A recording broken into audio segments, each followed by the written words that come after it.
अब देखिए next topic है रेट लॉ। अब देखिए रेट लॉ से मतलब ये है कि ये किसी भी केमिकल की जो रिएक्शन की जो स्पीड है उसके हवाले से इंफॉर्मेशन प्रोवाइड करता है। तो ये लॉ क्या करता है, ये लॉ किसी केमिकल रिएक्शन के स्पीड को कंसंट्रेशन के साथ रिलेट करता है और इसकी स्टेटमेंट ये है कि किसी भी केमिकल रिएक्शन का जो रेट है, स्पीड है, उसका ताल्लुक कंसंट्रेशन के साथ है।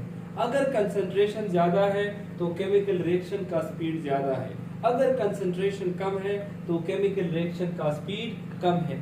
ये और लॉ ऑफ मास एक्शन तकरीबन एक जैसे हैं, लेकिन दोनों में इख्तिलाफात हैं और वो ये है कि अगर आप देखें रेट लॉ जो है वो रिएक्टेंट की कंसंट्रेशन को डिजिग्नेट करता है। किसको?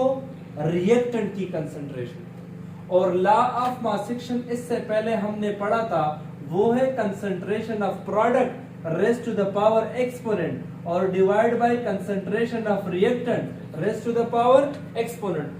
वो प्रोडक्ट और रिएक्टेंट को कंपेयर करके किसी केमिकल रिएक्शन के स्पीड के बारे में बताता है और ये हमें सिर्फ और सिर्फ रिएक्टेंट के कंसंट्रेशन के बारे में बताता है, ये प्रोडक्ट के बारे में नहीं बताता।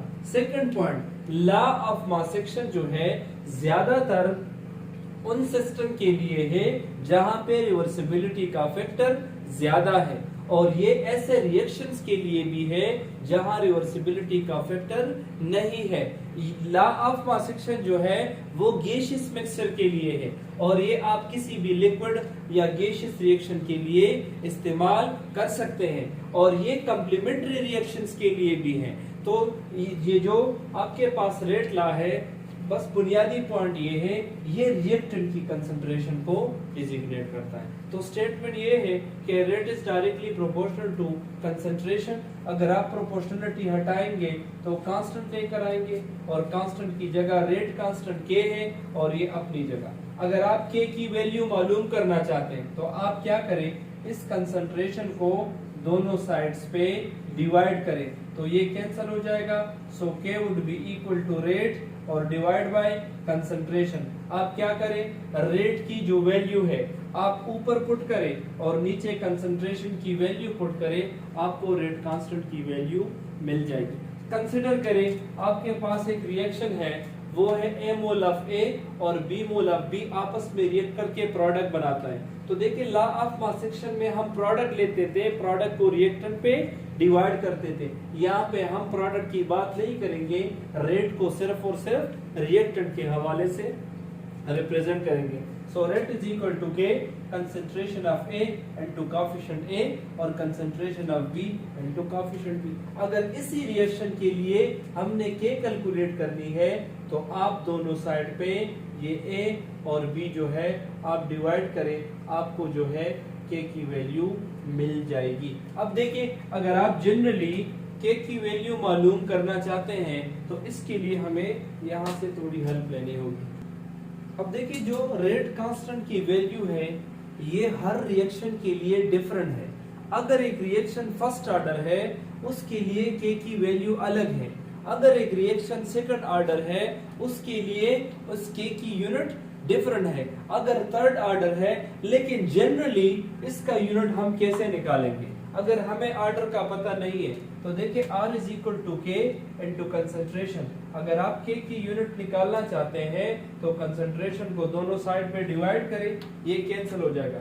सो K would be equal to rate divide by concentration. अब इस इक्वेशन में आप रेट और कंसंट्रेशन के यूनिट डाल लें तो देखिए रेट बराबर है change in concentration in unit time. अब कंसंट्रेशन का यूनिट है मोल पर डीएम क्यूब और पर सेकंड, इस सेकंड को आप ऊपर लेकर जाएं तो मोल पर डीएम क्यूब और पर सेकंड और के, तो के इज इक्वल टू मोल पर डीएम क्यूब पर सेकंड और चूंकि डिवाइड बाय कंसंट्रेशन है तो कंसंट्रेशन अगेन होगा मोल पर डीएम क्यूब, तो मोल पर डीएम क्यूब। अब अगर ये फर्स्ट ऑर्डर है तो ऐसे कैलकुलेशन करेंगे, सेकंड ऑर्डर है तो एक और तरीका होगा, लेकिन अगर जनरल फर्स्ट ऑर्डर है ये मोल पर डीएम क्यूब के साथ कैंसिल हो जाएगा और रेट का यूनिट होगा सेकंड इनवर्स। अब एक है स्पेसिफिक रेट कांस्टेंट। ये तो है रेट कांस्टेंट।